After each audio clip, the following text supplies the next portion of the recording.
Drama या film script देखकर sign करते हैं या फिर बड़ा बजट? ऑनेस्टली स्पीकिंग दोनों ही देखना पड़ता है, लेकिन स्क्रिप्ट की तरफ तवज्जो ज़्यादा होती है। सुहेल साहब, आप ये जानते हैं कि पाकिस्तान में शो बिज़नेस में वर्क पॉइंट ऑफ व्यू से बेशुमार उस तरह से पैसा नहीं है जिस तरह के हॉलीवुड या बॉलीवुड और दूसरी बड़ी इंडस्ट्रीज़ में होता है। So money at time does become a very pivotal part of your life, obviously, because आप as an actor जब आपका यही bread and butter है तो आपको अपने बहुत कुछ चलाना है, बहुत कुछ देखना भी है। ड्रामों से ज़्यादा पैसा आता है कमर्शियल से आता है या फिल्म से? कमर्शियल से सबसे ज़्यादा, उसके बाद ड्रामों से, फिर फिल्म से। पाकिस्तान में तुर्क तारीख के ड्रामों को बहुत शोहरत मिल रही है जी। आप भी इसके हामी हैं कि उन्हें दिखाया जाए। क्या हम अपनी तारीख के बारे में कोई अच्छे ड्रामे नहीं बना सकते? Turk drama, to be honest, I am very happy. एक तो पहले इस बात पे खुश हूँ कि जो एक बॉलीवुड का शहर जिसमें सब लोग मुब्तला हैं, उसको तोड़ना किसी एक और इंडस्ट्री के ज़रिए शायद बड़ा मुश्किल होता, लेकिन इस ड्रामे ने एक अलग एवेन्यू क्रिएट की है। सेकेंडली, मुझे ये लगता है कि आप पूरी दुनिया में हम अपने किसी एक चैनल पे तो काम रोक सकते हैं, लेकिन जो अब सोशल मीडिया पे और जो इतने प्लेटफॉर्म्स हैं फिल्में और ड्रामे और प्लेज और चीज़ें दिखाने के, आप उनको तो रोक नहीं सकते। लोगों ने तो देखना है, तो हमें ये चाहिए कि या तो हम कोलैबोरेशन के साथ काम करें या हम उनसे सीखें या उस तरह का काम करने की कोशिश करें। अपार्ट फ्रॉम दैट, आप देखिए कि हमारे अपने ड्रामे भी at the same time hit भी हो रहे हैं, लोग पसंद भी कर रहे हैं और अच्छा फीडबैक मिलता है हमारे शोज़ का भी। उसके साथ साथ अगर टर्किश ड्रामा भी चल रहा है तो I think it's a good thing, we should welcome them. माह रमज़ान में हर कोई मजहबी हो जाता है, आप भी रमज़ान ट्रांसमिशन में मजहबी रंग इख्तियार कर लेते हैं। क्या फ़नकारों को वाकई ही रोज़ों के महीने में ऐसा ही करना चाहिए? सुहेल साहब, बड़ा वैलिड क्वेश्चन है आपका।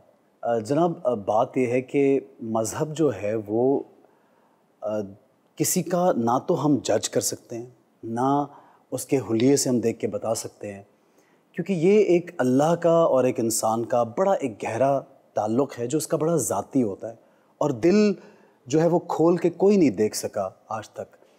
तो जहाँ तक मैं अपनी अगर बात करूँ तो मुझे ऐसा कहने में बिल्कुल मैं आर महसूस नहीं करूँगा कि अगर मैं ये कहूँ कि मैं सबसे ज़्यादा जो काम करना चाहता हूँ वो रमज़ान की ट्रांसमिशन है। अच्छा, अब हैरत की बात यह है कि किसी को अंदाज़ा नहीं कि मैंने इस्लामिक हिस्ट्री जो है उसको मास्टर्स जब अपना कर रहा था, बैचलर्स में मेरा सब्जेक्ट था इस्लामिक हिस्ट्री, जो मैंने बहुत स्टडी की। उसके साथ साथ मेरी वालदा को, जो मैं वैसे तो माँ बाप का आप कुछ भी रिटर्न नहीं कर सकते, तो मेरी वालदा की ने जो बेहतरीन चीज़ मुझे वो ज़िंदगी में दे सकी वो मज़हब से इश्क व मोहब्बत, रसूल खुदा सल्लल्लाहु अलैहि वसल्लम से मोहब्बत। क्योंकि मुझे याद है कि जब हम सुबह की नमाज के लिए बच्चे उठ नहीं रहे होते थे तो मेरी वालदा पास बैठ के ऊंची ऊंची कुरान की तलावत या नातिया अशार या कुछ ना कुछ जान के पढ़ती थी कि मैं इनको डांट के नहीं उठाऊंगी, लेकिन इनके कानों में ये आवाज़ पड़ेगी। और हम बहुत तंग भी होते थे कि अम्मी प्लीज़ सोने दे, चुप कर जाएं, और वो और ऊंचा पढ़ती थी। और फिर आखिर हम लोग उठ के नमाज़ पढ़ते थे।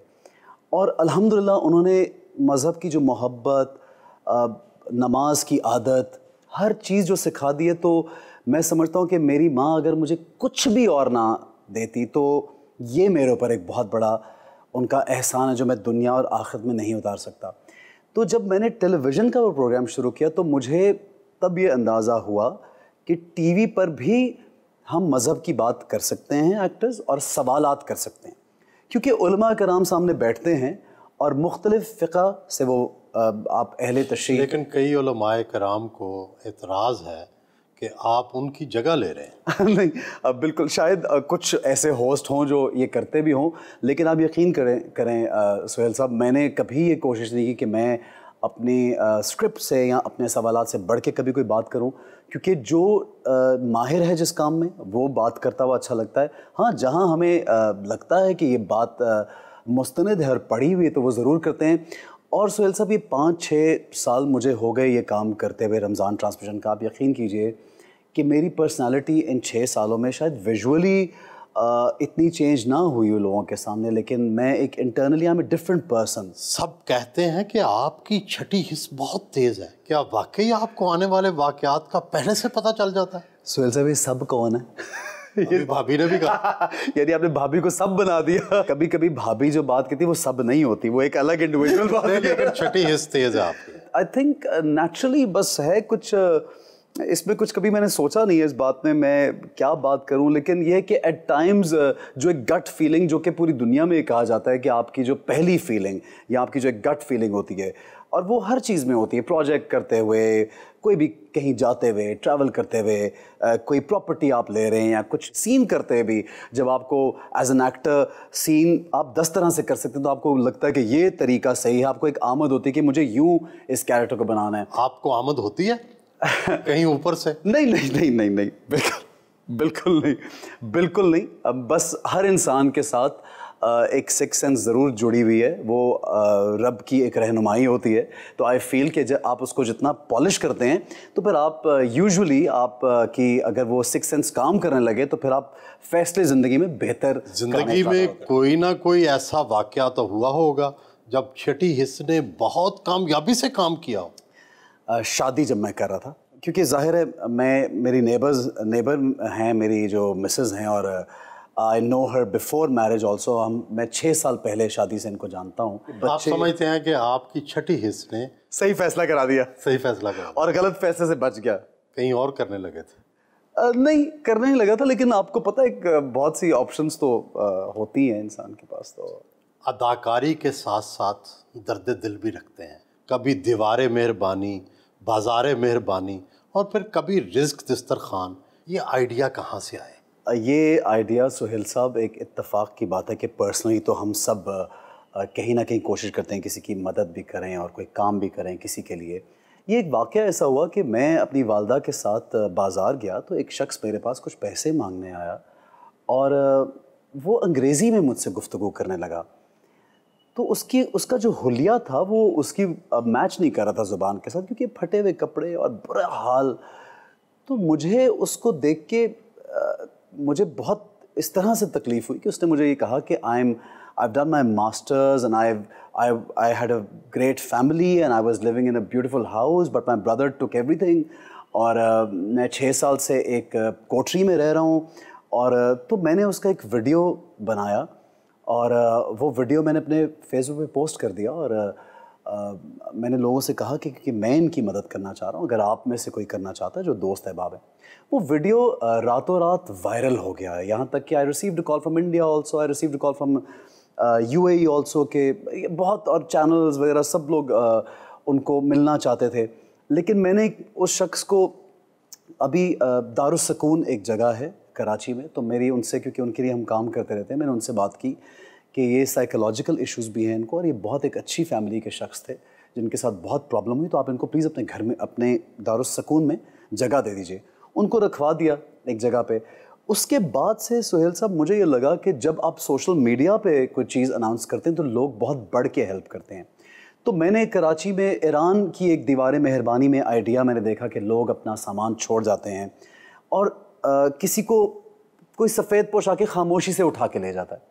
तो मैंने बहुत सा सामान जमा करना शुरू किया, लोगों को फ़ोन किए कि तुम्हारे पास पुरानी कोई बर्तन है, कोई पुराने कपड़े हैं, मुझे दो। तो मैंने वो एक दीवार बनाई वहाँ पे कराची में, और पूरा एक सिस्टम शुरू किया, और उस तरह बहुत लोगों ने शुरू किया। फिर दस्तरखान का आगाज़ किया, फिर बहुत से लोगों को शामिल किया, TCF स्कूल से लेके, फिर USA से लेकर के यहाँ पे जहाँ पे चैरिटेबल शौकत खानम का काम हो, किसी और हस्पताल का काम हो, इंडस हॉस्पिटल, SIUT, और बेशुमार ऐसे इदारे हैं जिनको मैं इंडोर्स करता हूँ, सपोर्ट करता हूँ। और आप यकीन कीजिए सुहेल साहब, इतने लोग मुझे फ़ोन करते हैं कि हमारा ये काम कर दीजिए, कि कभी कभी मैं परेशान होता हूँ कि मेरी तो इतनी शायद पहुँच या इस्तात नहीं है, लेकिन मुझे क्यों इतने फ़ोन आ रहे हैं। फिर देन आई फील, जहाँ पे आप सिक्स सेंस की बात करते हैं, फिर मुझे वो ये फीलिंग होती है कि शायद मैं एक ज़रिया बन सकता हूँ किसी का। तो फिर मैं आउट ऑफ द वे जाके तमाम काम छोड़ के ये कोशिश करता हूँ कि लोगों का काम हो जाए। पसंदीदा गुलकार कौन से हैं और पसंदीदा अदाकारा कौन सी? आबदा परवीन साहिबा मुझे बहुत पसंद है। आई थिंक रेशमा और Abida Parveen are my favourite, all time favourite. अगर आप यंगर लॉट में न्यू मेल सिंगर्स की बात करते हैं तो आसिम अजहर और आतिफ असलम मुझे बहुत पसंद है, राहत बहुत पसंद है। अभी रिसेंट डेज़ की अदाकाराओं में से I think Saba Qamar is one of the top actresses we have, and Sajal is wonderful, Mahwish Hayat is too good, और रेशम बहुत अच्छी अदाकारा हैं हमारी एक फिल्म की। और आई थिंक यहाँ पे तो कोई एक्टर्स की सपोर्ट नहीं है, कोई यूनिवर्सिटी नहीं है, कोई स्कूल नहीं है, लेकिन आप ये देखिए कि यहाँ के अदाकार और अदाकाराएँ इतने ज़बरदस्त हैं कि उनको आप दुनिया के किसी प्लेटफॉर्म पे खड़ा कर दें, वो कहीं किसी से कम नहीं है।